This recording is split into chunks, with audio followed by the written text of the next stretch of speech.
They say revenge is a dish best served cold, but nobody mentions how satisfying it tastes when it's still burning hot from the oven.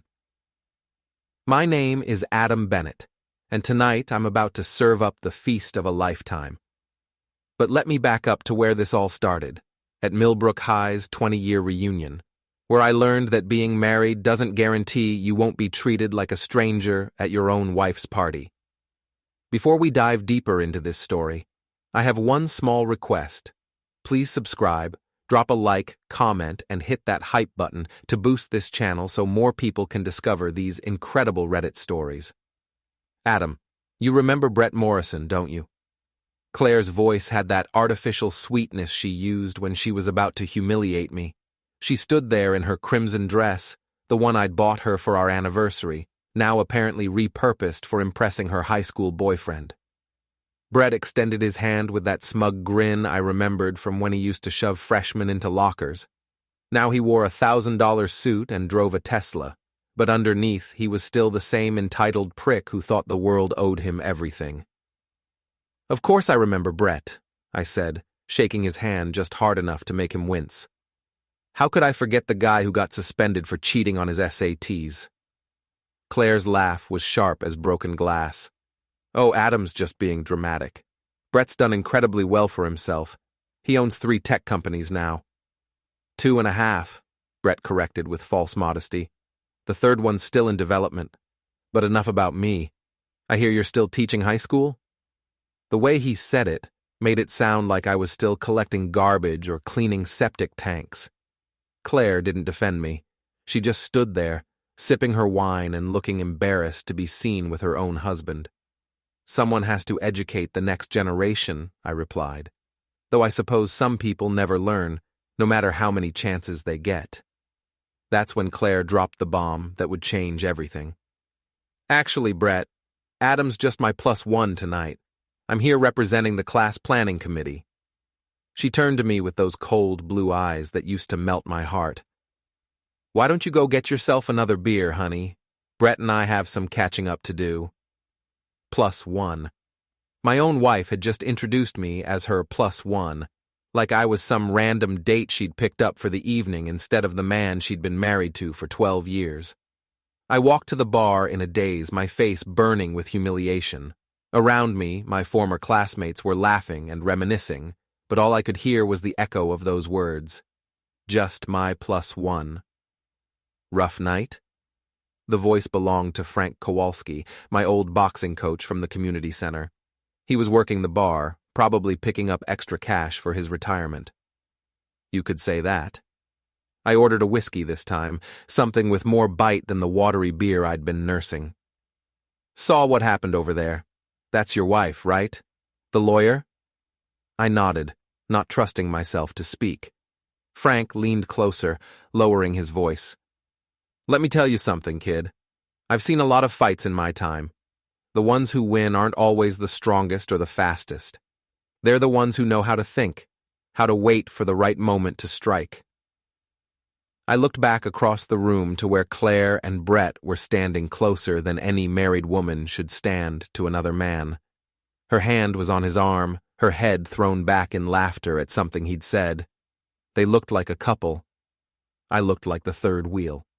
What are you suggesting, Frank? I'm suggesting that sometimes a man has to remind people who he really is. But you do it smart, you do it clean, and you make sure they never see it coming. That's when I noticed Lila watching me from across the room. Claire's best friend since college, always there with a sympathetic ear and helpful advice. She raised her glass to me in what looked like a gesture of support, but something in her smile didn't quite reach her eyes. I spent the next hour watching my wife flirt with her ex-boyfriend while pretending to mingle with people who barely remembered my name. Every few minutes, someone would make a comment about Claire and Brett, how cute they looked together, how they should have never broken up in high school. By 10 o'clock, I'd had enough. I went looking for Claire to tell her I was leaving, but she was nowhere to be found in the main ballroom. Neither was Brett. I found them in the parking lot. Claire was pressed against Brett's Tesla, his hands on her waist, their faces inches apart. They weren't kissing, not yet, but the intention was clear enough.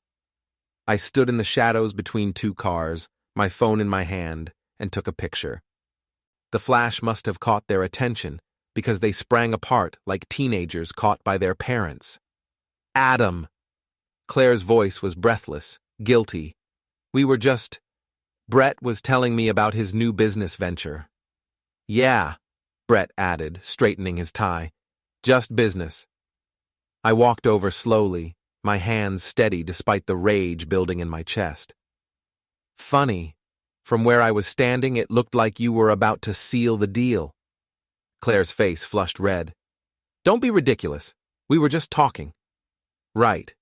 The way you were just talking all night while introducing me as your +1.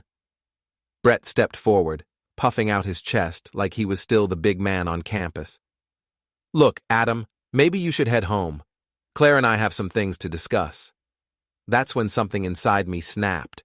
Not into violence, I'm not that kind of man, but into something colder, more calculated. You know what, Brett? You're absolutely right.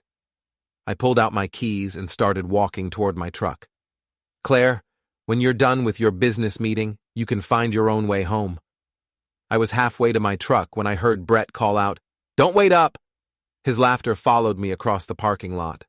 I sat in my truck for 5 minutes, watching them in my rearview mirror. They thought I'd left, so they weren't being careful anymore. Brett's hands were back on Claire's waist. Her fingers were playing with his collar. That's when I got out of my truck and walked back to Brett's Tesla. I'd never vandalized anything in my life, but there's a first time for everything. I took my house key and dragged it along the driver's side door, leaving a long, deep scratch in the pristine white paint. Then I let the air out of his front tire. Not slashed it, just loosened the valve enough that it would go flat slowly. On his windshield, I left a note written on the back of a reunion name tag. Hope you make it home safe, champ. The +1. I was back in my truck and pulling out of the parking lot when my phone buzzed with a text message. It was from my neighbor, Mrs. Henderson. Saw the local news van at the reunion tonight. Hope you and Claire had fun. P.S. Someone posted a video of the parking lot on Facebook. You might want to check it out. My blood ran cold. I pulled over and opened Facebook, searching for any posts about the reunion. It didn't take long to find what I was looking for. The video was grainy, shot from someone's phone through a car window, but it clearly showed me keying Brett's car and messing with his tire. The caption read, Drama at the MHS reunion. Looks like someone's having marriage troubles. It had already been shared 37 times. As I sat there staring at my phone, another text came in. This one was from Claire. We need to talk, now. The drive home felt like the longest 20 minutes of my life. Every red light gave me more time to think about what I'd done, what Claire had done, and what was waiting for me when I walked through our front door. Our house sat on Maple Street, a modest 2-story colonial that we'd bought when Claire first made partner at her law firm. It wasn't the biggest house in the neighborhood, but it was ours. Or at least, it had been. Now, as I pulled into the driveway, it felt like enemy territory. Claire's BMW was already there, which meant she'd gotten a ride home from someone. Probably Brett, assuming his Tesla was still drivable. The living room lights were on, and I could see her silhouette pacing back and forth behind the curtains. I sat in my truck for another minute, trying to prepare myself for whatever was about to happen. Through the windshield, I could see Mrs. Henderson peeking out from behind her blinds next door. By tomorrow morning, the whole neighborhood would know that the Bennetts were having problems. The front door opened before I could even get my key out. Get inside, now. Claire's voice was ice-cold fury. She'd changed out of her red dress into jeans and a sweater, but her makeup was smeared and her hair was disheveled. She looked like she'd been crying, or maybe just screaming. I followed her into the living room, where she immediately spun around to face me. What the hell were you thinking, Adam? Do you have any idea what you've done? I was thinking that my wife was getting pretty cozy with her ex-boyfriend while treating me like hired help. So you decided to vandalize his car like some kind of juvenile delinquent? Do you know who Brett Morrison is? Do you understand the kind of connections he has? I laughed, but there was no humor in it. Oh, I'm sorry. I forgot that being rich means you can do whatever you want to other people's wives. Claire's face went white. He didn't do anything to me. We were just talking. Right, just talking. The way you've been just talking on all those late nights at the office? The way you've been just talking during all those weekend business trips? For a split second, something flickered in her eyes. Guilt, maybe, or fear. But it was gone so quickly, I almost thought I'd imagined it. You're being paranoid, Adam. Brett and I are old friends, that's all. Old friends don't put their hands on each other's waists in parking lots. You're making something out of nothing. She turned away from me, walking toward the kitchen. But that's beside the point. The point is that you humiliated yourself tonight, and you humiliated me in the process. I followed her into the kitchen, where she was already pouring herself a glass of wine. She didn't offer me one. I humiliated you? You introduced me as your +1, Claire, your +1, to people I went to high school with, to people who know we're married. She took a long sip of wine before answering. I was there in an official capacity. I thought it would be more professional if... Bullshit. The word came out harder than I'd intended, but I didn't take it back. You were embarrassed to be seen with me, admit it. Claire set down her wine glass and looked at me with those cold blue eyes. Fine. You want the truth? Yes, I was embarrassed. Do you know what it's like being married to someone who has no ambition? No drive? You're 38 years old, Adam, and you're still teaching high school kids about the Revolutionary War. There's nothing wrong with being a teacher. There's nothing wrong with it when you're 25 and just starting out, but you've been doing the same job for 15 years. You make the same salary you made a decade ago. You have no plans for the future, no goals beyond showing up and collecting your paycheck. Each word hit like a physical blow. I thought you supported my career.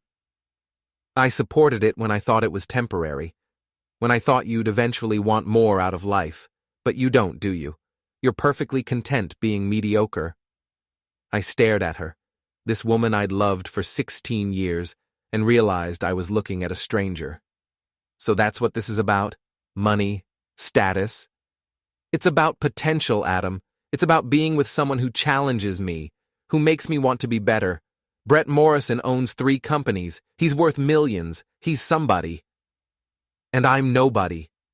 She didn't answer, which was answer enough. I walked upstairs to our bedroom, Claire's words echoing in my head. In the bathroom mirror, I looked at myself, really looked. Graying hair, lines around my eyes, a face that showed every one of my 38 years. When had I gotten so ordinary? My phone buzzed with notifications. Facebook, Instagram, text messages. Word about the reunion incident was spreading fast. The first text was from my principal, Dr. Harris. Adam, we need to discuss what happened tonight. My office, first thing Monday morning. The second was from my brother Mike in California. Dude, what's this video everyone's sharing? Call me. The third was from Lila. Hey, I heard about tonight. Are you okay? Call me if you need to talk. I scrolled through the Facebook comments on the video. Most of them were from people I barely knew, but they all had opinions about my marriage, my character, and my mental state. Always knew that guy was unstable. Poor Claire. She deserves better. Bet there's more to this story. Someone's having a midlife crisis. By Sunday morning, it was clear that my reputation in town was shot. I went to Murphy's Diner for breakfast, something I'd done every Sunday for 5 years, and the entire place went quiet when I walked in. Conversations stopped, people stared. The waitress, Jenny, who usually greeted me by name, just pointed toward an empty booth without making eye contact. I ordered coffee and eggs, trying to ignore the whispers from the other tables, but it was impossible not to hear fragments of conversation. Saw the video. Always seemed like a nice guy. Wife's a lawyer, you know. Probably going to divorce him. Halfway through my breakfast, my phone rang. It was Frank from the boxing gym. "Kid, you got a minute? I think we need to talk." 20 minutes later, I was sitting in Frank's cluttered office above the gym, surrounded by old boxing posters and the smell of leather and sweat. "So," Frank said, settling into his chair with a grunt, "how'd that work out for you last night?" "About as well as you'd expect." "Let me guess, she turned it around on you, made you the bad guy." I nodded. "And now the whole town thinks you're some kind of psycho who can't handle his wife talking to other men." "Something like that." Frank leaned forward, his weathered hands clasped together. "You know what your problem is, Adam? You fought their fight instead of your own. You let them make you react instead of making them react to you." "I don't follow." "You went after the wrong target. Brett Morrison's just a symptom. Your wife's the disease. But instead of dealing with her, you gave her ammunition to use against you." He was right, and I knew it. By vandalizing Brett's car, I'd made myself look like the unstable one while Claire got to play the victim. "So what do I do now?" Frank smiled, but it wasn't a pleasant expression. "Now you get smart. You start paying attention to what's really going on instead of just reacting to what you see on the surface, and you start documenting everything." "Documenting what?" "Everything, kid. Every lie, every late night, every suspicious phone call. You're married to a lawyer, which means she's going to try to bury you in court when this all falls apart. But lawyers have one weakness. They think everyone else is stupid. They get careless." I spent the rest of Sunday thinking about Frank's advice. When Claire came home from her yoga class at 6 o'clock on a Sunday evening, I didn't confront her. I just noted the time and the fact that she'd showered before coming home, even though she claimed to have showered at the gym. When her phone buzzed with a text message and she quickly turned it face down, I didn't demand to see it. I just watched her face and saw the guilty flush that spread across her cheeks. When she said she had to work late again on Monday, I just nodded and asked if she wanted me to save her dinner. "Don't wait up," she said, echoing Brett's words from the parking lot. "This could take all night." After she left, I sat in our empty house and started making a list of all the things I'd chosen not to see over the past few months. The pattern was so obvious once I looked for it that I couldn't believe I'd been so blind. The late nights had started in January, right after Claire's firm had hired Morrison Tech as a client. The weekend business trips had begun in February. The new clothes, the expensive lingerie I'd never seen her wear, the sudden interest in working out. It all made sense now. My wife was having an affair, and half the town probably knew it before I did. But Frank was right about one thing. I'd been fighting their fight instead of my own. It was time to change the rules of the game. Monday morning at Millbrook High felt like walking into a courtroom where I'd already been found guilty. Students whispered and pointed as I walked down the hallway to my classroom. Teachers I'd worked with for years suddenly found reasons to avoid eye contact. My first period American history class was usually my favorite. 22 juniors who actually seemed interested in learning about the past. But today, they were more interested in my present. "Mr. Bennett," asked Jessica Martinez, one of my better students, "is it true you got arrested at the reunion?" "No, Jessica, I did not get arrested." "But you did key someone's car?" This from Tommy Walsh, a kid who spent most of his time trying to get a rise out of me. "Let's focus on the lesson, please. Today we're discussing the Boston Tea Party and how acts of rebellion can have unintended consequences." The irony wasn't lost on anyone in the room. At lunch, I ate alone in my classroom instead of joining my colleagues in the faculty lounge. I'd tried that once already and walked into a conversation that died the moment I appeared. Nothing kills workplace camaraderie quite like becoming the subject of local gossip. My phone buzzed with a text from Lila. "Coffee after school? You look like you could use a friend." At least someone was still talking to me. Dr. Harris called me into his office during my planning period. Principal for 12 years, he was a decent man who'd always treated me fairly. But today he looked uncomfortable, like he'd rather be anywhere else. Adam, I'm going to be direct with you. The school board is concerned about this weekend's incident.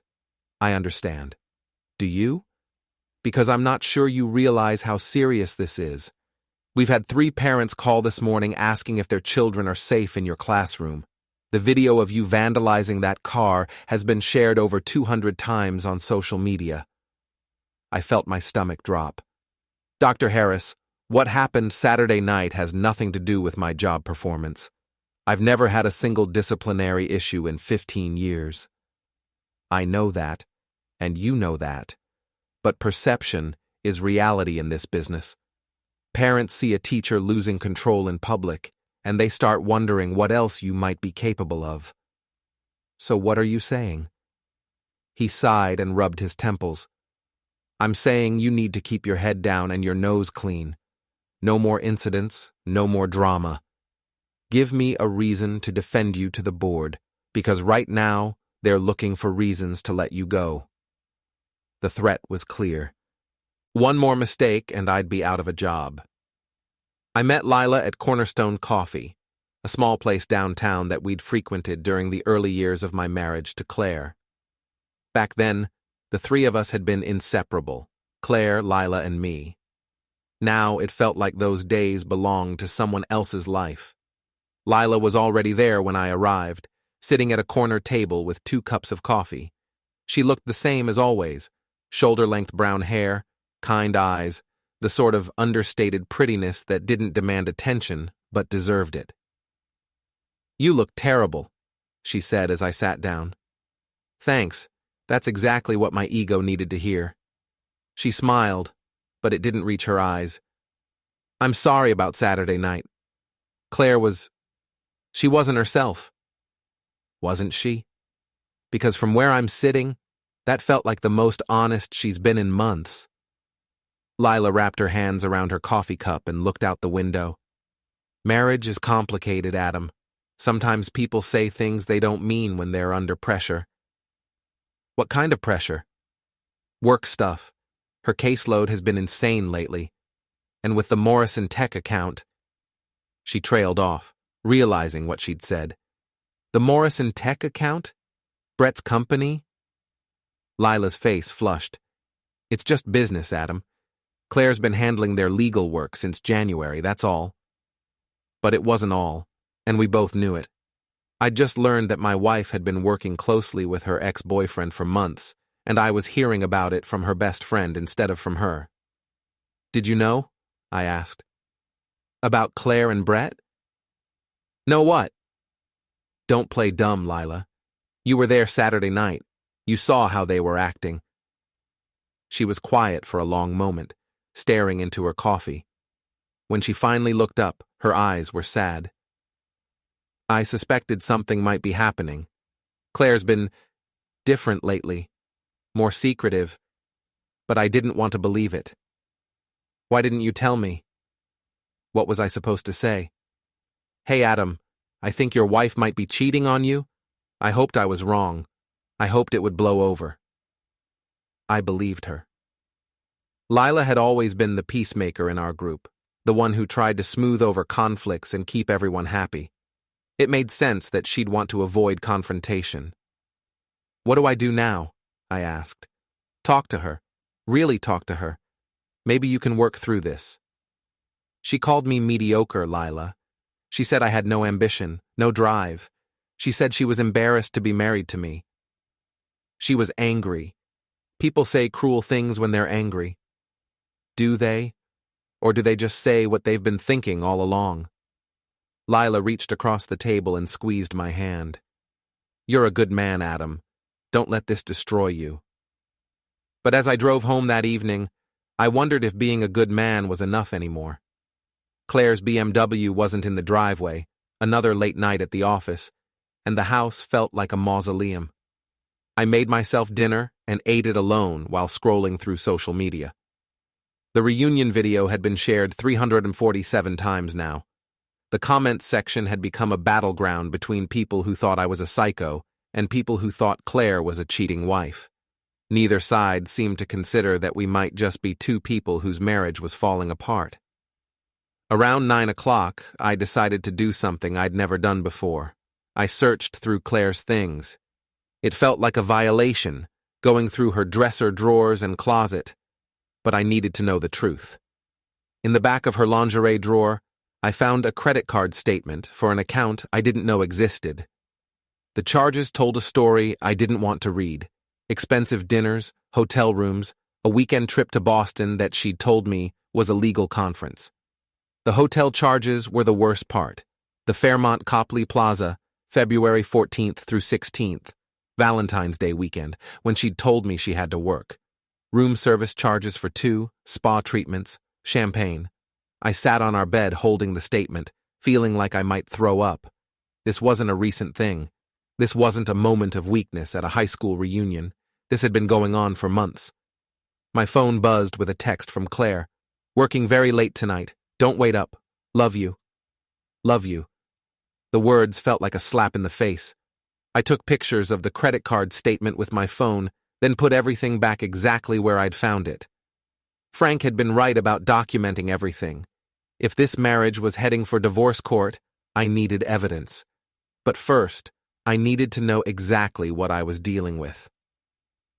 I spent the next 2 hours going through our joint bank account statements, phone bills, and credit card records. The pattern was clear once I knew what to look for. Every late night at the office corresponded with a charge at an expensive restaurant or hotel. Every business trip coincided with charges in cities where Morrison Tech had offices. The most damning evidence was in our cell phone records. Starting in January, Claire had been exchanging dozens of text messages with a number I didn't recognize. But when I cross-referenced it with the contact information on Brett's business website, the pieces fell into place. My wife had been living a double life for 4 months, and I'd been too trusting, or too stupid, to see it. At midnight, I heard Claire's car in the driveway. I quickly closed the laptop and pretended to be asleep when she came into the bedroom. She moved quietly, trying not to wake me, but I could smell another man's cologne on her clothes.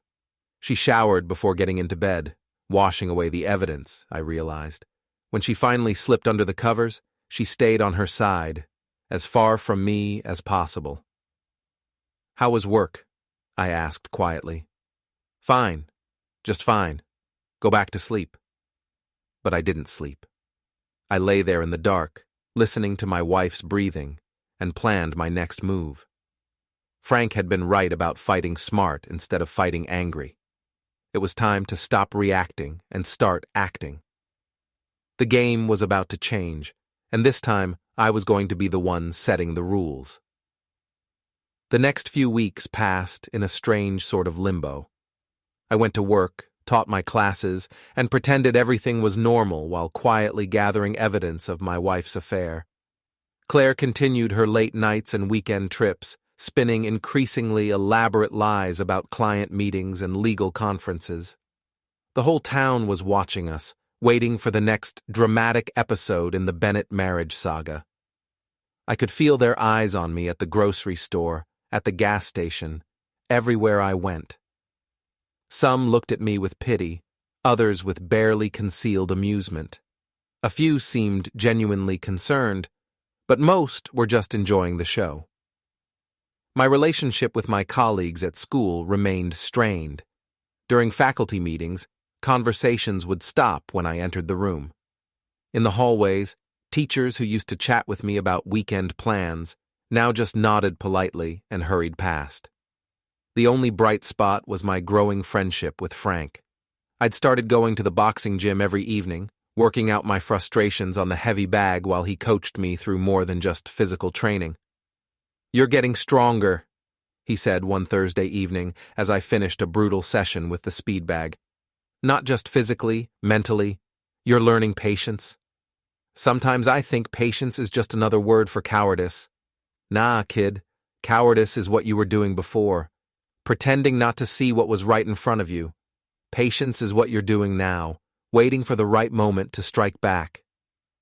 That right moment came sooner than I expected.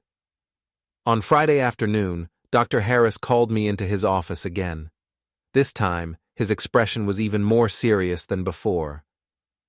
"Adam, I'm afraid we have a problem. A big one. My stomach clenched. What kind of problem? The school board met last night. They've decided to place you on administrative leave pending a full investigation. Investigation of what? Several parents have filed complaints about your behavior. They're claiming you've been distracted in class, short-tempered with students, and that your personal problems are affecting your job performance. I felt the walls closing in around me. Dr. Harris, you know that's not true. My lesson plans are up to date, my grades are current, and I haven't had a single disciplinary issue with any student. I know that, Adam, but the board is more concerned about optics than facts right now. The reunion incident started this ball rolling, and now every little thing gets magnified. What does administrative leave mean exactly? It means you're suspended with pay while we conduct a formal review.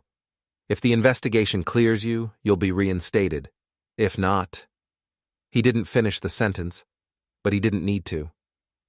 I drove home in a daze, my 15-year teaching career suddenly hanging by a thread. When I pulled into my driveway, I saw Claire's BMW already there, which was unusual for a Friday afternoon. I found her in the living room, sitting on the couch with a glass of wine and a stack of legal documents spread across the coffee table. "We need to talk," she said, without looking up. "Yeah, we do. I just got suspended from my job because of the reunion incident." That got her attention. She looked up with what might have been genuine concern. "Suspended? For how long?" "Indefinitely, pending an investigation." "Oh." She turned back to her documents. "Well, maybe this is for the best. Maybe it's time for you to consider a career change anyway."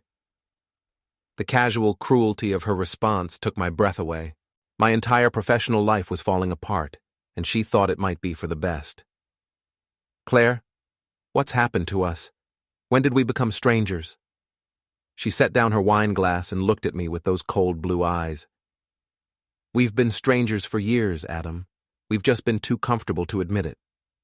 "I haven't been comfortable. I've been trying to save our marriage while you've been..." "While I've been what?"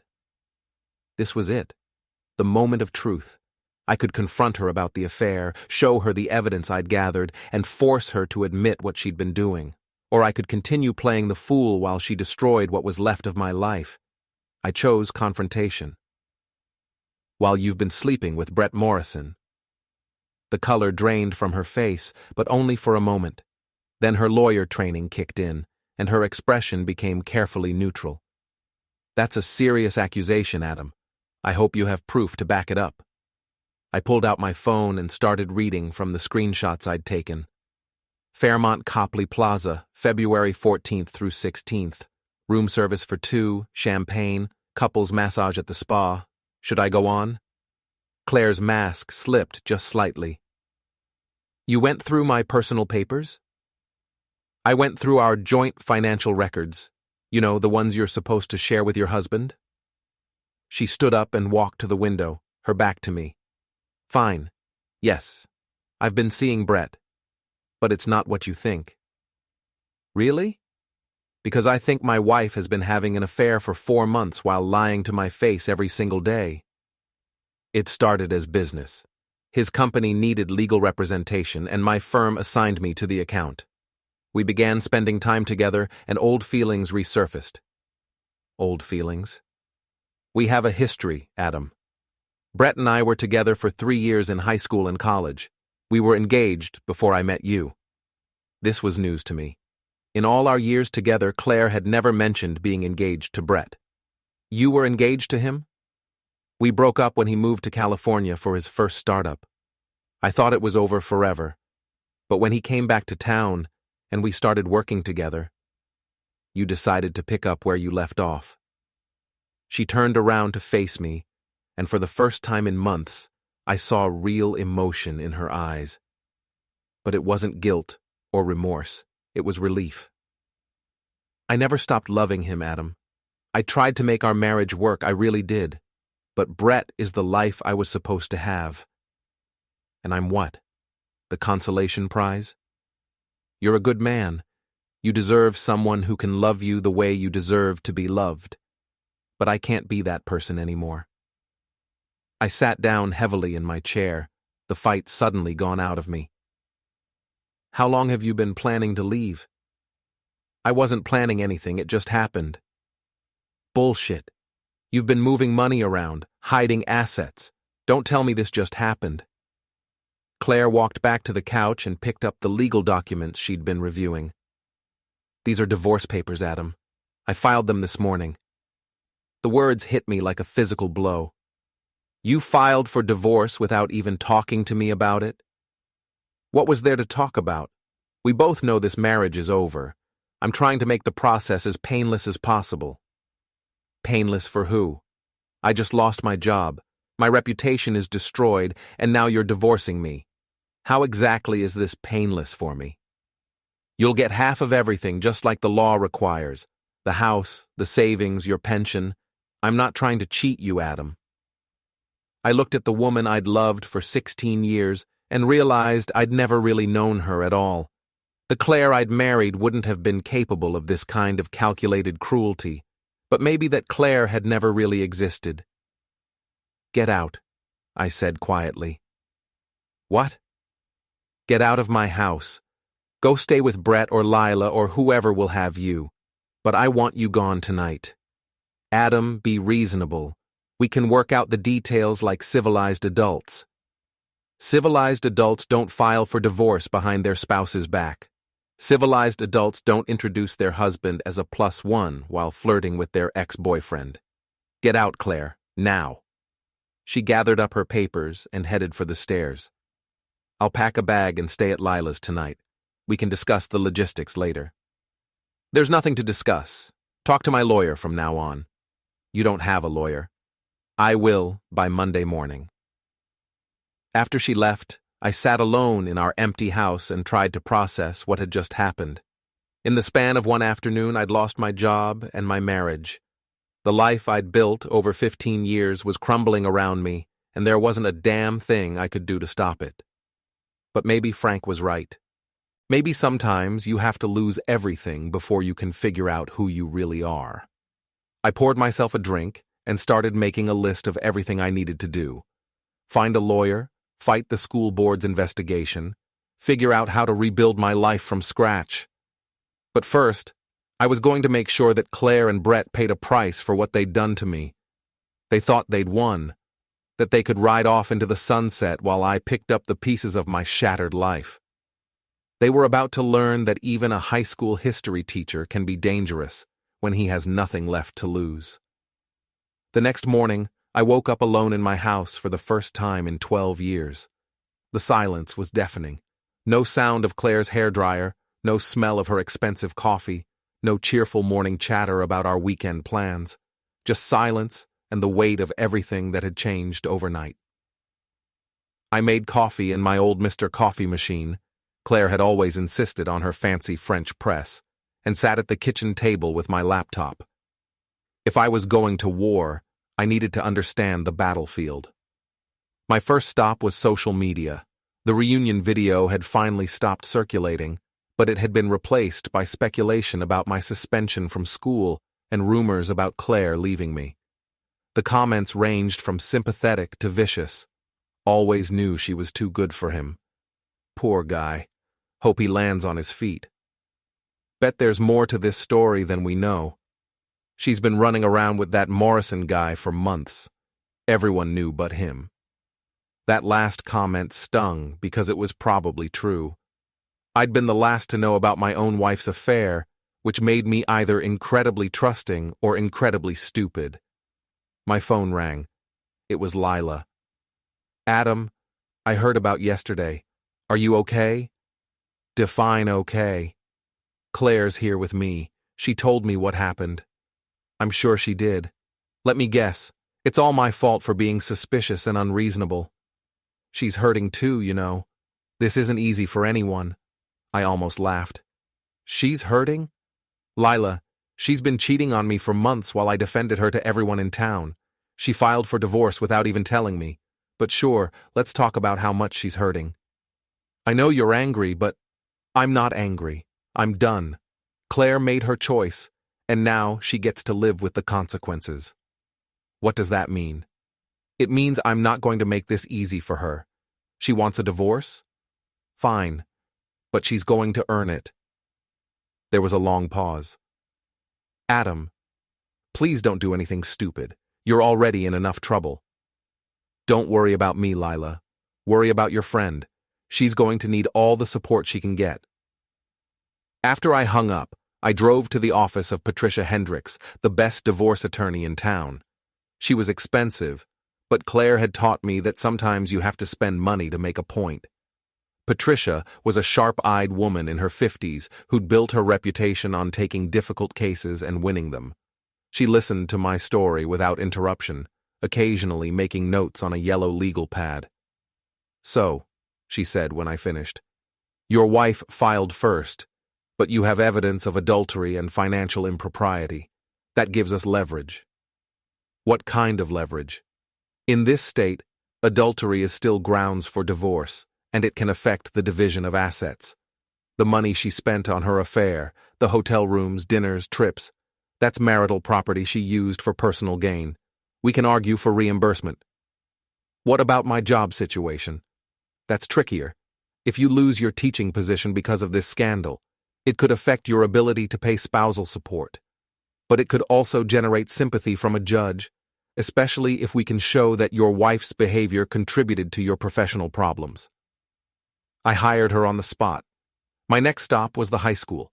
Even though I was on administrative leave, I still had allies there. Janet Morrison, the school librarian, had been my friend for 10 years. She was also the unofficial source of all school gossip. Adam! She looked surprised to see me. What are you doing here? I thought you were suspended. I am, but I need to ask you something, and I need you to be honest with me. How long have people been talking about Claire and me? Janet glanced around the empty library, then motioned for me to follow her into her office. Since the reunion, she said quietly, but there were rumors before that, about Claire and that Morrison man. What kind of rumors? That they were seen together at restaurants downtown, that she was spending a lot of time at his office. People talk, Adam. In a town this size, it's hard to keep secrets. Why didn't anyone tell me? What were we supposed to say? Hey, Adam, we think your wife is cheating on you. People don't want to get involved in that kind of drama. She was right, of course. Nobody wants to be the messenger in a situation like that. Janet, I need a favor. The school board is investigating me based on complaints from parents. Do you know which parents? She hesitated. Adam, I don't think I should. Please. My career is on the line here. She sighed and pulled out a folder from her desk drawer. There were 3 formal complaints: the Washingtons, the Kowalskis, and the Hendersons. I knew all 3 families. The Washingtons were new in town, ambitious parents who complained about everything. The Kowalskis were old-money snobs who'd never liked me anyway. But the Hendersons surprised me. They were my neighbors, people I'd considered friends. Do you know what they complained about specifically? The usual stuff. That you seemed distracted in class, that you were short with students, that your personal problems were affecting your teaching. Nothing specific, just general concerns about your fitness to teach. I thanked Janet and left, my mind racing. 3 families, none of whom had children in my classes this semester. 3 families who'd filed complaints based on general concerns rather than specific incidents. It felt orchestrated. That evening, I was sitting on my front porch when Mrs. Henderson came over to water her flowers. She avoided eye contact at first, but eventually guilt got the better of her. Adam, I want you to know that filing that complaint wasn't personal. Wasn't it? We're concerned about the children, all this drama, the video, the rumors about Claire. Parents have a right to be worried. Mrs. Henderson, you've known me for 5 years. Have I ever been anything but professional with students? She couldn't meet my eyes. It's not about what you've done. It's about what you might do. People under stress sometimes snap. Who asked you to file the complaint? What do you mean? I mean, did someone suggest that you should be concerned about my teaching? Someone who maybe had your best interests at heart?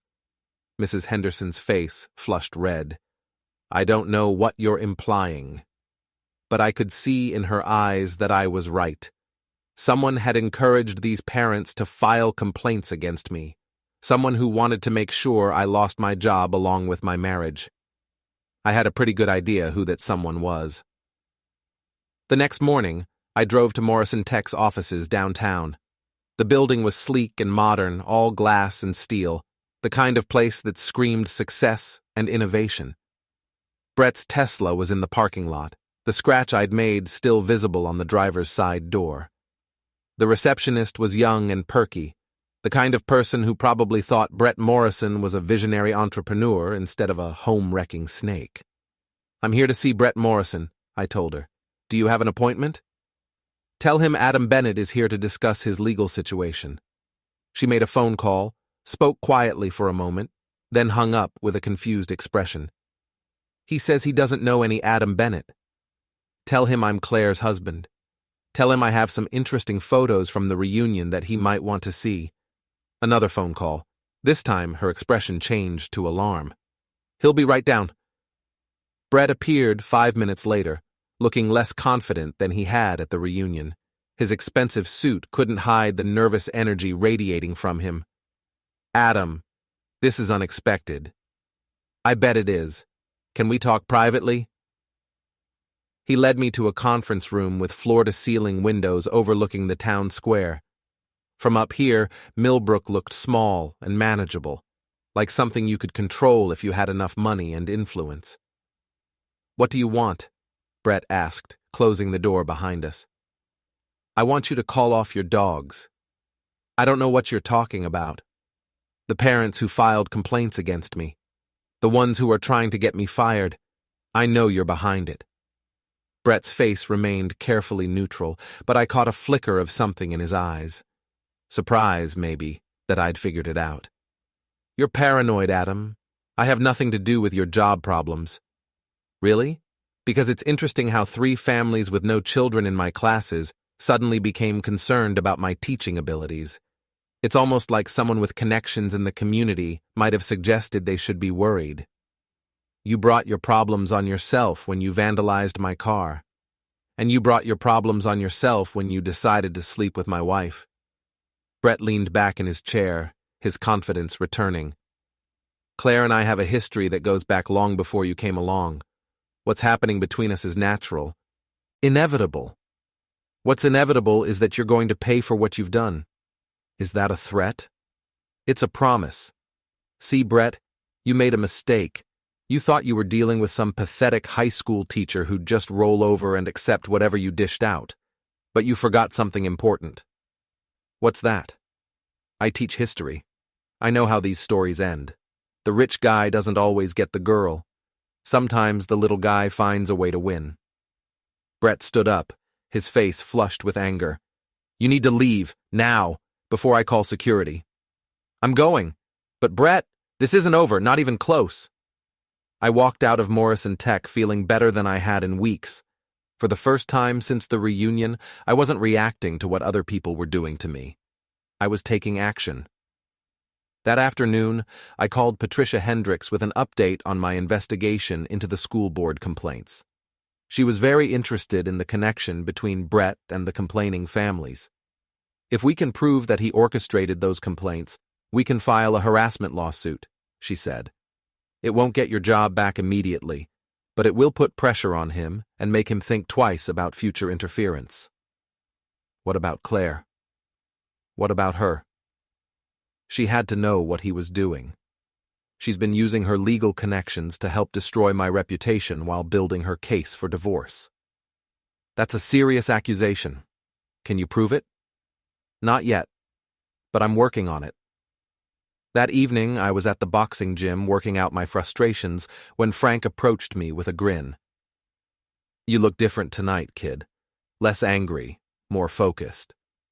I'm done being a victim, Frank. It's time to start fighting back. Good. But remember what I taught you. The best fighters don't just throw punches. They make their opponents punch themselves out, then strike when they're vulnerable. What do you mean? I mean, Claire and her boyfriend think they've won. They're getting careless, making mistakes. Your job is to be patient and wait for them to give you the opening you need. And then? Frank's grin widened. Then you remind them why it's dangerous to underestimate a man with nothing left to lose. The opening came sooner than I expected. The next morning I received a call from an unknown number. Mr. Bennett, this is Detective Sarah Walsh with the Millbrook Police Department. We need to talk. My blood ran cold. What about? About the complaints that have been filed against you, and about some interesting information we've received regarding who might be behind them. I'll be right there. As I drove to the police station, I realized that the game was about to change again. But this time, I might finally have the advantage.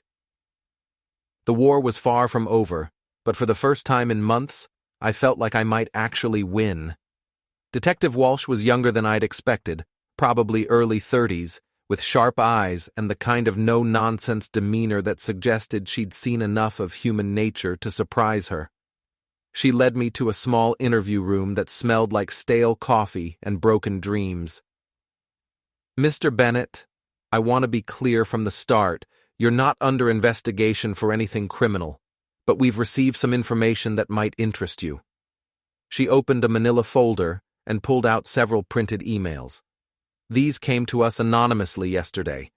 They appear to be communications between Brett Morrison and several local residents, including some who filed complaints against you with the school board. I leaned forward to read them. The first email was from Brett to Robert Washington, one of the parents who'd complained about me.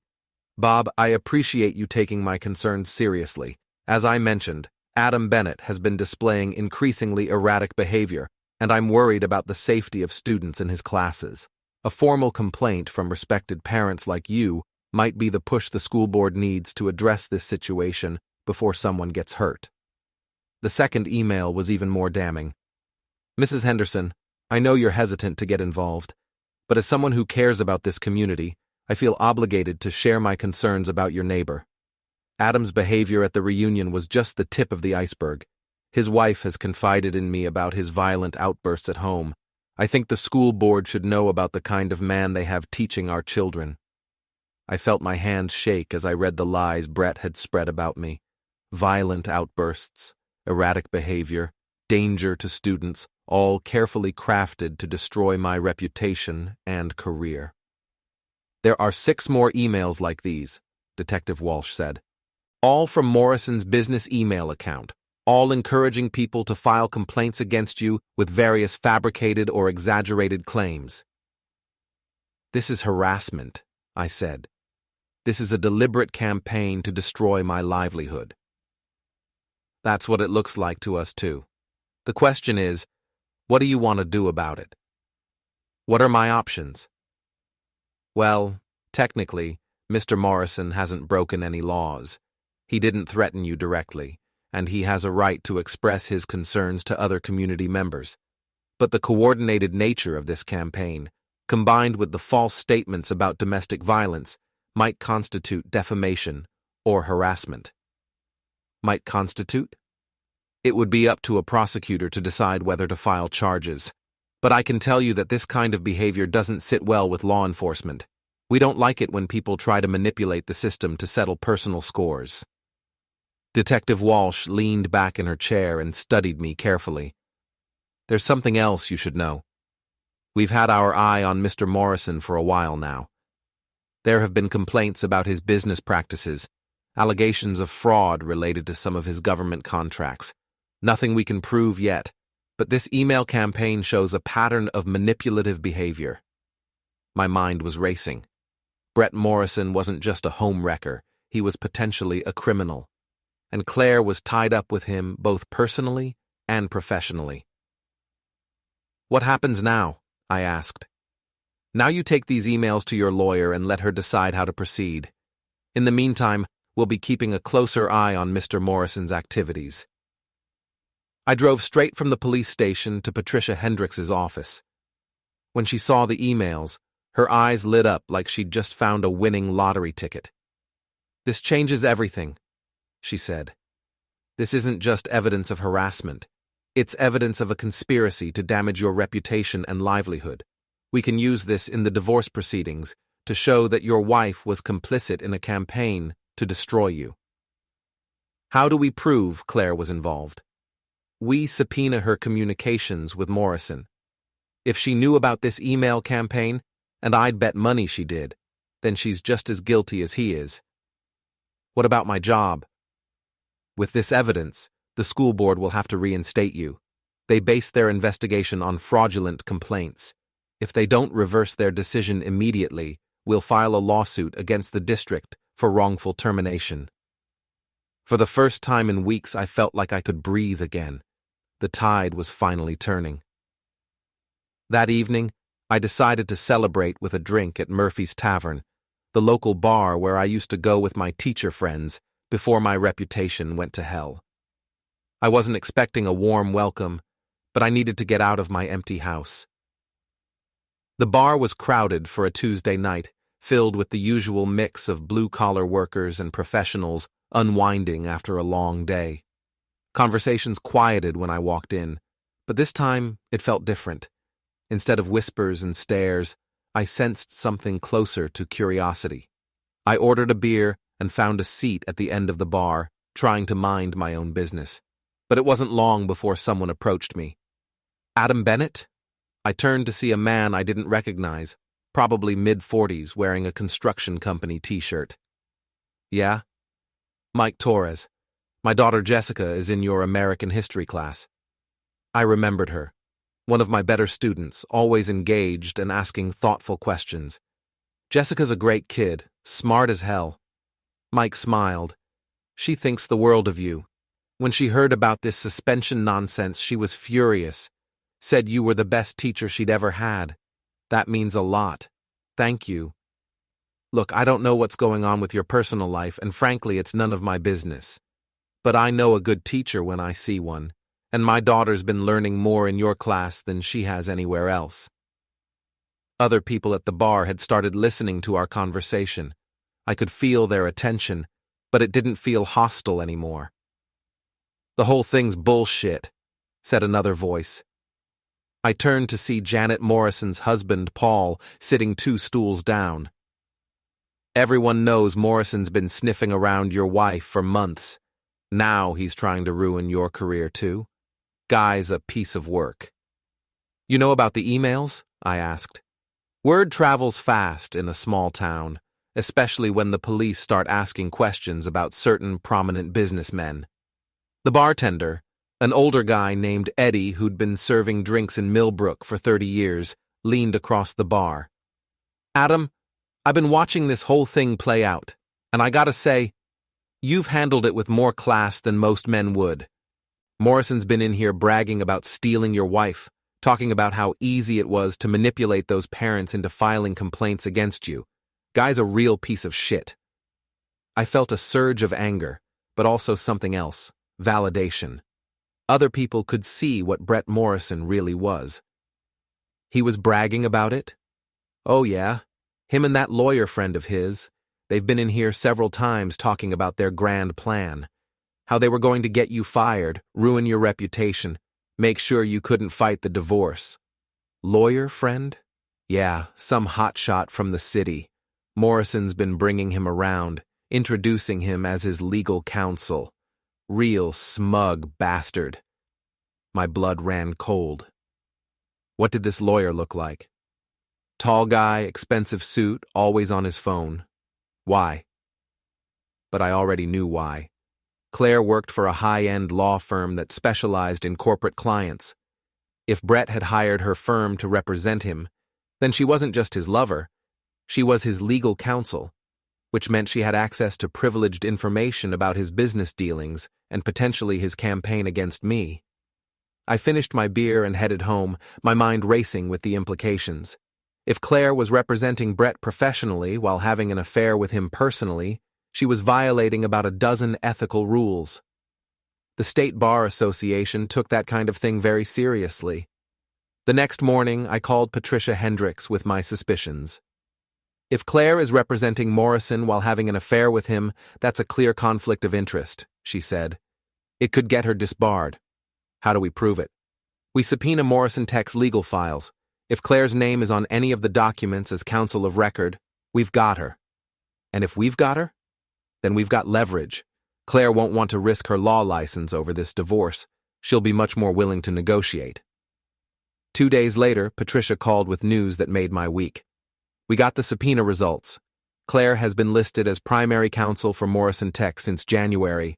She signed off on contracts, handled regulatory filings, even represented the company in a dispute with a former employee. While having an affair with the CEO. It's a textbook case of professional misconduct. What's our next move? We file a complaint with the State Bar Association and use it as leverage in the divorce negotiations. Claire can either agree to a settlement that's favorable to you, or she can explain to the ethics committee why she thought it was appropriate to sleep with her client. The complaint was filed on a Friday morning. By Friday afternoon, Claire was calling me for the first time since she'd moved out. Adam, we need to talk. In person. I don't think that's a good idea. My lawyer says we should only communicate through official channels. Please, this is important. Against my better judgment, I agreed to meet her at Cornerstone Coffee, the same place where I'd talked with Lila weeks earlier. Claire was already there when I arrived, looking haggard and nervous. The confident woman who'd filed for divorce was gone, replaced by someone who looked like she hadn't slept in days. You filed a complaint with the state bar, she said without preamble. You violated professional ethics rules. What did you expect? Adam, if this complaint goes forward, it could end my career. The same way your boyfriend tried to end mine? Claire's face crumpled. I never wanted it to go this far. The emails, the complaints to the school board, that was all Brett's idea. But you went along with it. I thought it would make the divorce easier. If you were dealing with job problems, you'd be more willing to settle quickly. So you decided to destroy my reputation and livelihood to make your life more convenient. I'm sorry, Adam. I know that doesn't mean much now, but I am truly sorry. I looked at this woman I'd loved for 16 years and felt nothing but sadness. Not anger anymore, not betrayal, just a profound sadness for what we'd become. What do you want, Claire? I want to settle this divorce quickly and quietly. No more legal maneuvering, no more public drama. We split everything 50-50 and go our separate ways. And the bar complaint? I'm hoping you'll consider withdrawing it. I pretended to think about it, but my mind was already made up. Frank had taught me to wait for the right moment to strike, and this was it. Here's what's going to happen, I said. You're going to agree to a settlement that gives me 60% of our assets, including the house. You're going to write a letter to the school board admitting that the complaints against me were based on false information provided by your boyfriend. And you're going to end your professional relationship with Morrison Tech immediately. Adam, that's not fair. Fair? You tried to destroy my career to cover up your affair. You violated your professional ethics to help your boyfriend ruin my reputation. Fair went out the window months ago. Claire was quiet for a long moment, staring into her coffee cup. And if I agree to all of this? Then I'll withdraw the bar complaint, and we can both move on with our lives. What about Brett? What about him? He's not my problem anymore. He's yours. Claire nodded slowly. I need to think about it. You have 24 hours. After that, the offer's off the table and we let the lawyers sort it out. I left her sitting there and drove home feeling lighter than I had in months. The war was almost over, and I was finally winning. The next evening, Patricia Hendricks called with Claire's answer. She's agreed to all your terms. We can have the settlement papers drawn up by Monday. And the school board? Dr. Harris called this afternoon. You're being reinstated immediately with a formal apology. They're also launching an investigation into how the fraudulent complaints were allowed to proceed. What about Brett Morrison? That's the best part. Apparently, the police investigation into his business practices has uncovered some interesting irregularities in his government contracts. He's going to have bigger problems than your marriage to worry about. I hung up the phone and poured myself a drink. Outside, the sun was setting over Millbrook, painting the sky in shades of orange and red. Tomorrow, I would start rebuilding my life, but tonight I was content to sit in my house now, and savor the victory. My phone buzzed with a text from Lila. Heard about the settlement. I'm glad things worked out for you. You deserved better than what happened. I started to reply, then stopped. Something about her message bothered me, though I couldn't put my finger on what. Then it hit me. Lila had been Claire's best friend throughout the affair. She'd been the one offering me comfort and support, while her best friend was betraying me. She'd known about Claire and Brett from the beginning, had maybe even helped cover for them. But more than that, she'd been there for every conversation, every revelation, every step of my journey from victim to victor. She'd had a front row seat to my destruction and resurrection. The question was, why? I thought back to all our conversations over the past few months, how she'd always seemed to know just what to say, how she'd encouraged me to be patient, to gather evidence, to fight smart instead of fighting angry. She'd been coaching me. But toward what end? My phone rang. It was Frank from the boxing gym. Hey kid, heard the good news. Congratulations. Thanks, Frank. I couldn't have done it without your advice. You did the hard work. I just reminded you that you were stronger than you thought. Frank, can I ask you something? How did you know? That first night at the reunion, how did you know I needed to fight back instead of just accepting what was happening? There was a long pause. Experience, I guess. I've seen a lot of people get knocked down over the years. The ones who get back up are usually the ones who figure out that sometimes the fight isn't against who you think it is. What do you mean? I mean, sometimes the person who's really pulling the strings isn't the one standing in front of you throwing punches. Sometimes it's the one standing behind you, whispering in your ear. After I hung up, I sat in the dark thinking about Frank's words, about Lila's perfectly timed support, about how she'd always seemed to know exactly what was happening in my marriage before I did, about how she'd been there to comfort me after every humiliation, every betrayal, every loss, and about how she'd been perfectly positioned to orchestrate the entire thing. I grabbed my laptop and started digging through old emails, social media posts, anything that might give me a clue about Lila's real role in the destruction of my marriage. What I found changed everything. 3 months before Claire's affair began, Lila had started working as a public relations consultant for Morrison Tech.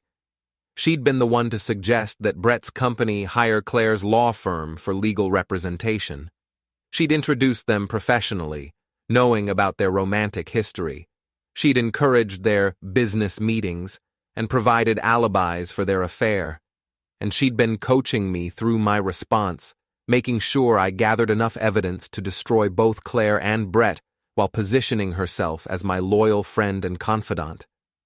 But why? What did Lila gain from destroying my marriage and Brett's reputation?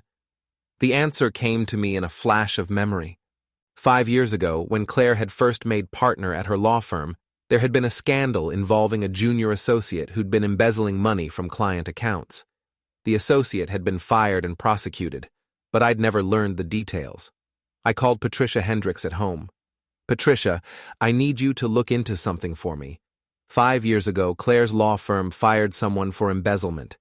I need to know who it was and what happened to them. Adam, it's almost midnight. Can this wait until... Please. I think it's connected to everything that's happened. She sighed. Give me an hour. 90 minutes later, she called back. The associate's name was Lila Chen. She was fired for stealing money from client accounts and using it for personal expenses. Claire was the one who discovered the theft and reported it to the partners. Lila Chen, not Lila Morrison? She went back to her maiden name after the scandal. Adam, what is this about? It's about revenge. Lila didn't help me destroy Claire and Brett out of friendship. She did it because Claire destroyed her career 5 years ago. She's been planning this whole thing. That's actually brilliant. Diabolical, but brilliant. She manipulated everyone. She got Brett to hire Claire's firm, encouraged their affair, then coached me through exposing them. She destroyed Claire's marriage, Brett's reputation, and probably his business, all while positioning herself as the innocent bystander. What are you going to do about it? I thought about it for a long moment. Lila had used me as a weapon against the people who'd wronged her. But in the process, she'd also given me back my life. Claire and Brett had paid the price for their betrayal, and I'd come out stronger than before. Nothing, I said finally. Justice was served, even if it wasn't the justice I thought I was fighting for. You're going to let her get away with it? She didn't get away with anything. She got her revenge, and I got mine. Sometimes, that's the best outcome you can hope for. The next morning, I received one final text from Lila. I'm leaving town for a new job opportunity. Thank you for being such a good friend during this difficult time. You're going to be just fine, Adam. You're stronger than you ever knew. I typed out a reply. Thank you for everything. I hope you find what you're looking for. But I didn't send it. Instead, I deleted her number from my phone and got ready for my first day back at Millbrook High School. As I walked into the building where I'd taught for 15 years, students and colleagues greeted me with smiles and words of support. Dr. Harris shook my hand and apologized for the school board's rush to judgment. My first period class gave me a round of applause when I entered the room. Mr. Bennett, Jessica Torres said, raising her hand. We missed you. Are you okay? I'm better than okay, Jessica. I'm exactly where I'm supposed to be.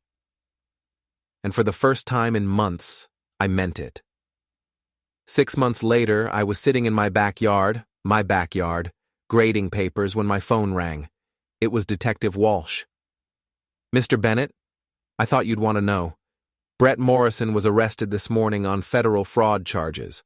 Turns out he was running a pretty sophisticated scheme involving fake government contracts and inflated invoices. What about Claire? She's cooperating with the investigation. Looks like she genuinely didn't know about the fraud, which is probably why your ex-wife is going to avoid prosecution. And Morrison? He's looking at 5 to 10 years in federal prison. Funny how these things work out sometimes. After I hung up, I poured myself a beer and sat back in my lawn chair. The sun was setting over Millbrook, and somewhere in the distance I could hear the sound of kids playing baseball at the community center. I thought about Claire, probably sitting in some expensive apartment, trying to rebuild her reputation after the ethics investigation. I thought about Brett Morrison, trading his Tesla for an orange jumpsuit, and I thought about Lila, wherever she was, planning her next move in whatever game she was playing now. But mostly, I thought about how sometimes the best revenge is simply living well. My phone buzzed with a text from an unknown number. Mr. Bennett, this is Sarah Martinez, Jessica's older sister. I'm starting at Millbrook High next year, and I heard you're the best history teacher in the school. I can't wait to be in your class. I smiled and typed back, Looking forward to meeting you, Sarah. We're going to have a great year. Because that's what teachers do. We look forward. We build futures instead of dwelling on the past. And sometimes, if we're very lucky, we get to watch our students become better people than we ever imagined they could be. The war was over. I had won. But more importantly, I had learned something about myself that I'd never known before. I was stronger than I thought, smarter than I'd given myself credit for, and capable of surviving anything life threw at me. As the stars came out over Millbrook, I raised my beer in a silent toast to the man I used to be, the one who thought being a good person meant being a passive person, who confused kindness with weakness, who let other people define his worth. That man was gone now, replaced by someone who knew that sometimes the best way to win a fight is to let your enemies destroy themselves while you stand back and watch. It had been a hell of a year, but I was still standing, still teaching, still believing in tomorrow. And that, I realized, was the greatest victory of all.